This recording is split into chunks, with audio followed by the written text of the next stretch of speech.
going to work on 15A number 2. Example 14.1, page 360, describe an HANES survey data on the body mass index BMI of 654 young women. The mean BMI in the sample was X bar 26.8. We treated these data as an SRS from a normally distributed population with standard deviation of 7.5. Give 3 confidence intervals for the mean BMI mu in this population using 90%, 95%, and 99% confidence. Match your answers below. Alright, I'm gonna do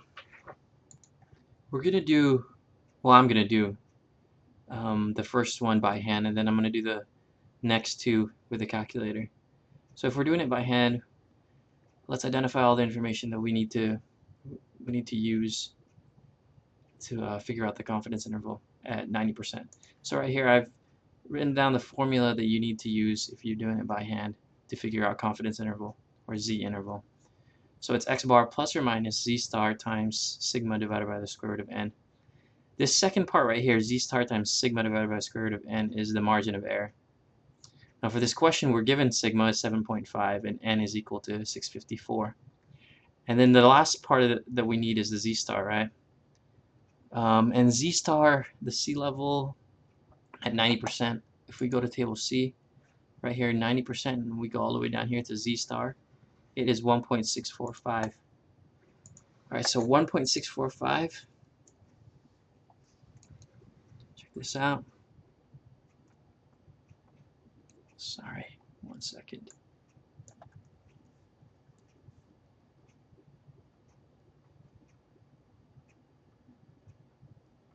So let's put that in our calculator. Turn our calculator on. We have an X bar of 26.8. So let's go first with 26.8. We'll go with plus 1.645 times 7.5 divided by the square root of 654. And we'll close that parentheses, close another parentheses, and close the last parentheses. And that's 27.28. Then we'll go second enter, and we'll change this to a subtraction. And then we have 26.31 to 27.28 is the interval for at 90%. And looking at our options, 26.21, let's see, which one is it? 26.31. So it's between, so this one is this one is 8.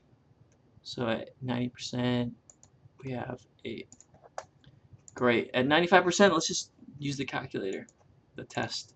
We'll go to number number 7, Z interval, and then go to stats.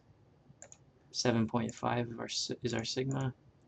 X bar is 26.8, and I think it is 654. And we want 95%. So that's 26.225 and 27.375.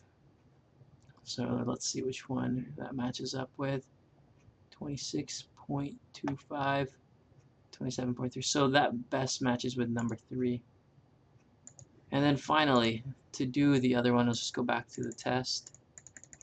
Go back to Z interval and change the sea level to 0.99. And calculate 26.045 and 27.55. Let's see which one does that match up with. Right here, number 2. So there you have it.